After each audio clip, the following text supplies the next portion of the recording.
Our coverage of Super Bowl 54 on Radio Row in Miami continues here in beautiful Miami Beach, where, of course, Super Bowl 54 will kick off Sunday night. Our coverage begins at 5 o'clock on 97.3 ESPN. And right now, we're excited. You know, Atlantic City is we've been in here for a couple of days. We can't make a bet on our phones with the DraftKings mobile app. Jason Robbins is the CEO of DraftKings. He co-founded DraftKings back in 2012, and he joins us now on Radio Row here on the Sports Bash Live on 97.3 ESPN. Jason, welcome. You're talking to Atlantic City, so a great audience for you. How are you? I'm great. Like you said, it's probably a little disappointing you can't bet on the phone right now, but when you get back in Pennsylvania now, you can too. So yes. Lots of places, but not yet Florida. We're working on it. Working on Florida. How has New Jersey and maybe specifically Atlantic City, was it an eye-opening launch, and how has it gone? Was it better or about what you expected? It's been well beyond anything we expected. I thought we'd do well. I think a lot of people didn't know if DraftKings would be a major player, but, I had confidence in that. But I thought, maybe that would be half or even less of what we're seeing. It's been way beyond anything I expected, and, continues to grow. There's new people entering the market every day. We're putting up new types of bets. We just added bets not too long ago on where people think Tom Brady will land. You can bet on that now. You can bet on a number of new things for the Super Bowl this year. Last year, we had a lot less prop bets. Now you have a lot of prop bets around national anthem length versus longest touchdown or shortest touchdown drive and all kinds of things. So, keeps getting better, and hopefully this is just the start. Scott, how did you get here, right? So a long journey. Where did DraftKings start, and how did you get to where you are today? Because I've heard bits and pieces of this story before, and I thought it was just really interesting if you'd like to share that with the listeners. Sure. Yeah. Yeah, I mean, I've been a huge fan of fantasy sports my whole life. Also like betting, like all those things. So this was something that I felt very personally passionate about. In the beginning days, really due to not having legal sports betting, it didn't make any sense for us to focus there. So we focused on fantasy sports, and obviously that was a great, ride for us. A lot of interesting twists and turns. And, as soon as I saw that we were in the midst of trying to acquire or merge with FanDuel, our competitor, and we had just heard from the federal government that they were seeking to challenge the merger. And right around the same time is when we found out the Supreme Court was granting cert for New Jersey. So I just kind of knew it was almost like a sign that we had to go into the sportsbook market. As I mentioned earlier, I'm personally passionate about this, as are my co-founders. So we felt like we understood the customer well. We felt like a lot of the things we had built underneath the hood for the fantasy product were repurposable for sports betting. And it was just kind of an all-in moment. We dove right in and haven't looked back since. You mentioned where you can bet on where Tom Brady's going to go. He sent out the tweet that sent the whole world on fire last night. So how would you read that tweet? Because everybody's kind of like, is he saying he's leaving? Is he saying he's going? Then there's reports it doesn't even refer to football. What does that make you think in terms of whether he's a Patriot or else? Like everybody, I don't know. And by the way, I believe, I'm not 100% sure that DraftKings is the only sports book where you can bet on where he's going next year. So if people are interested in that, go check it out. But, I think part of the way I look at it is Tom Brady, he's very masterful, and I'm sure his wife coaches him up on, social media and the media in general. And, I think he thinks he has a long career in life after football, too. And I think a lot of what he's trying to do now is just generate interest in the process. I'm not even sure he knows where he's going at this point. I think it's probably still playing out. So I don't think it's meant to imply anything. I think it's more my guess. I really have no idea. Just to generate interest and keep people, having conversations like this one.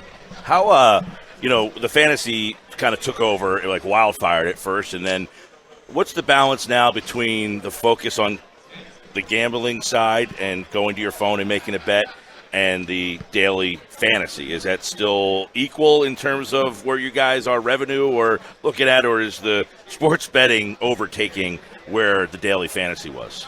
Well, daily fantasy is still bigger, mainly because we're Really? in 43 states as Okay. opposed to 5 for sports betting, and even of That those makes 5, 4 we just entered in the last 4 or 5 months, so they're still ramping. It's only a matter of time before sports betting's bigger. It'll be, in the not too distant future. But Which is impressive with only 5 states versus 43. yeah, well, it'll probably take a few more states to get there, but it won't be anywhere near the 43. But the thing we always remember is, it's not just about the dollars; it's also about the customers. And for the foreseeable future, even if sports betting as a, betting or revenue source overtakes, fantasy numbers, it's still going to be the primary way that most people around the country are engaging with DraftKings. So we've kept pretty strong focus on it. We still have a lot of people working on that product. We've been upgrading it significantly, including we added in-game showdown. We added flash draft games for many new sports. We're going to have flash draft, which is like intra-quarter stuff during the Super Bowl. So we kept trying to upgrade and continue to add to the product, and at least for a while, maybe forever, who knows how many states will eventually get it. It's going to be the way that many customers still engage with us. So there's a lot of, you mentioned FanDuel, DraftKings, FanDuel. Those are the first two names that you really think of when talking about mobile betting, fantasy sports, obviously. As long as DraftKings is first. Yes. DraftKings 1, FanDuel 2. But then you see a lot of other companies coming into the fold. Obviously, casinos themselves are creating mobile apps. You have PointsBet. You have, the list goes on and on where you're starting to see other companies come into this fold as it's becoming bigger. And obviously, your company was a big part of making it as big as it is. But why DraftKings over all of these other companies? What separates DraftKings from the rest of the group? Well, first of all, we saw a similar thing in the first few years after we entered daily fantasy sports, where as it started to gain momentum, everyone was jumping in. You could throw a rock and hit a media company or somebody that was jumping in. And, a couple of them did well, but it was really us and FanDuel that ended up emerging. And I think a lot of those lessons really drive what we're doing now. It's the same thing. It's relentless focus on customer, on user experience, making sure we have everything everybody wants to bet on, competitive prices, really great UI. And then continuing to do things to link up the products. Right now we're the only ones that have a shared account and wallet between the fantasy products and the sports betting products and the iGaming products. So, I think that'll be a major convenience factor for consumers down the road. Don't want to have a bunch of different accounts open for different products in different states.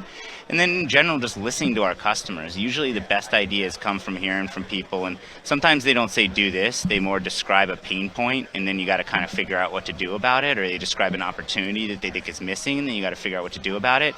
But they give you, if you're listening, they give you the best insight. Those are the people that know what they want. They know what they do and don't like. That's really been what built the company. Jason Robbins, CEO, DraftKings. Obviously, we've talked about the app on our show a lot. We're in Atlantic City. How about the brick and mortars? Is that something, too, that, some people just say, it's just more the experience. But is there a lot of revenue going through the experiences at the Super Bowl, March Madness coming up, all those kind of things? I think the experience is important. It varies case by case. It's different than, say, the UK, where there's a shop on every corner. Given that, there are some exceptions. Some, arenas and stadiums are getting these, but most of these are in casinos. And a lot of the, layout of where the state's casinos are, things like that, will affect it greatly. For example, take New York.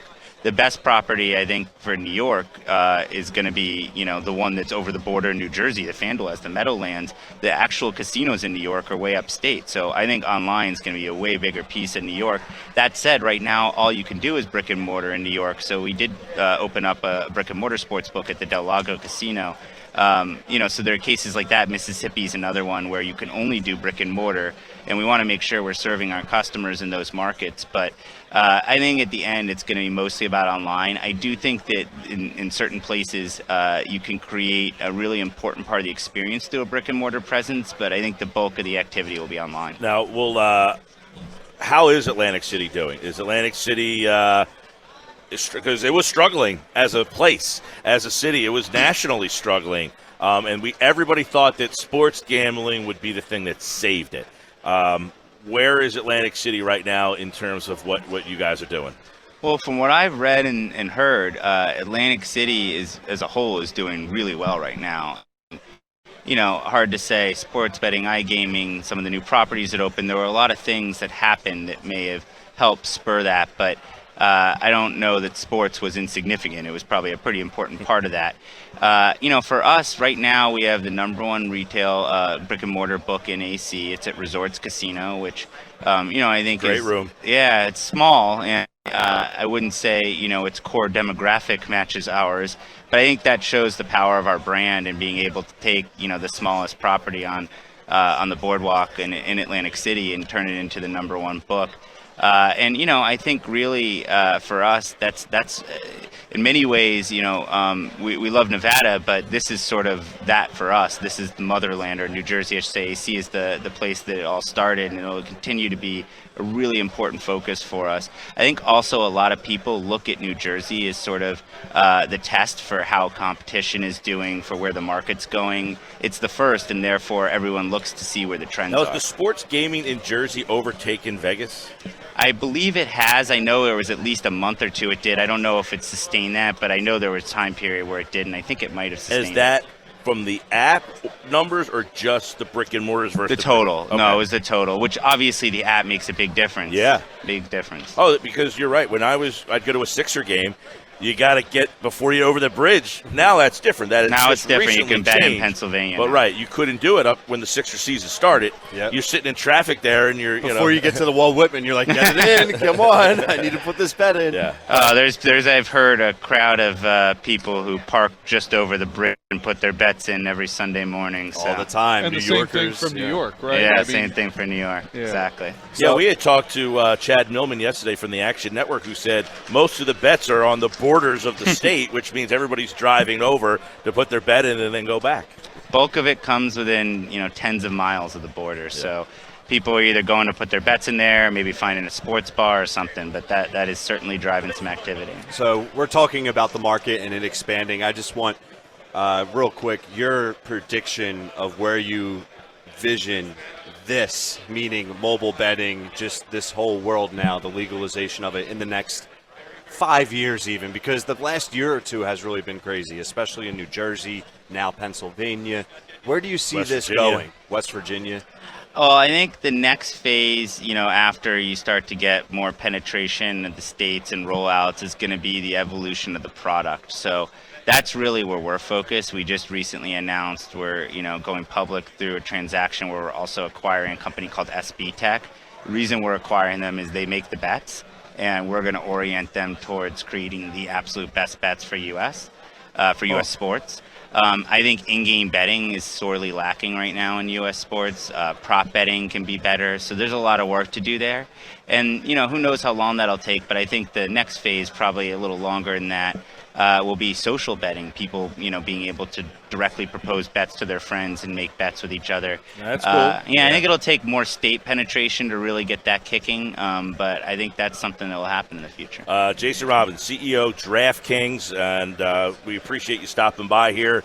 And Atlantic City, we're having fun with it, man. It's really integrated into the shows, and it makes for a lot of fun on a Saturday or Friday night and hanging out on a Sunday all day. I can't wait for the NCAA tournament to get here and see what these rooms are going to look like. But yeah, man, the madness. The Can't madness. wait. Jason, thanks so much. Thank you. Jason Thanks, Robbins, Jason. everybody, here on Radio Row in South Beach, Miami Beach. We are down here for Super Bowl 54. And, of course, we have the big game this Sunday starting at 5.